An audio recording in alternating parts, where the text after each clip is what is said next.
Dr. Marshall Goldsmith, it's so great to be with you. You've been long considered the #1 executive coach in the world. Now you've retired. You've been inducted into the Hall of Fame all over the world, particularly the Thinkers 50, and you're writing books, you're serving people, you're editing articles, but more than 40 books edited and written over the years, 3 of them New York Times bestsellers. It's such a pleasure to be with you. Thank you. Oh, thank you. And you know, now that I've retired, I think I see the #1 leadership coach is you in terms of CEOs and future CEOs, and also a New York Times best-selling author. And thank you. You know, I think as a new #1 coach, I got a question for you. Do you?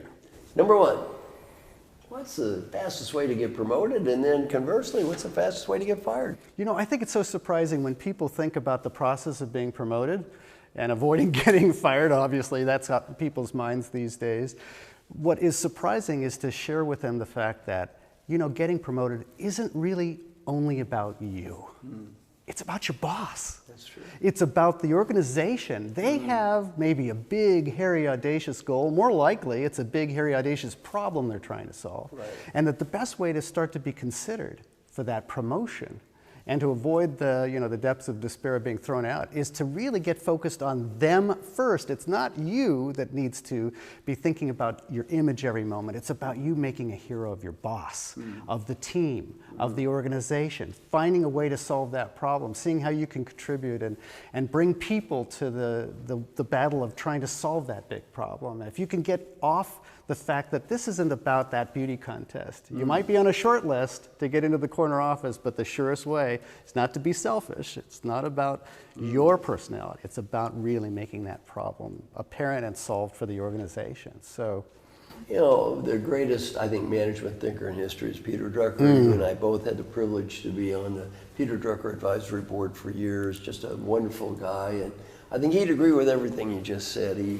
He taught me our mission in life is to make a positive difference. Whoever has the power to make the decision makes the decision. If you're my manager and you have the power to make the decision, hey, you don't have to buy, I have to sell. yes, And you sell indeed. what you can sell and you make peace with what you can't sell. I heard this come up again just recently with Ramon LaGuardia, who's now the new CEO of Pepsi.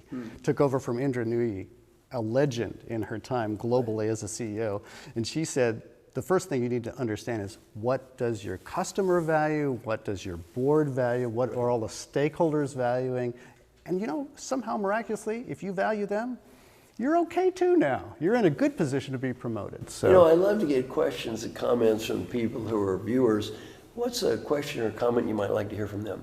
I'd love to hear them ask the question about what their boss values and learn about that and what kind of problem that they're trying to solve. Be great to hear about that from everybody who's listening. I love it because I think it's to everybody's benefit. It takes things out of the realm of abstract theory and puts it very practically into day-to-day situations. And I want to encourage people to send in those comments because although your comment may relate to you, chances are other people listening can identify with it as well. So Everybody's been great there. idea. Thank you so much, Marshall.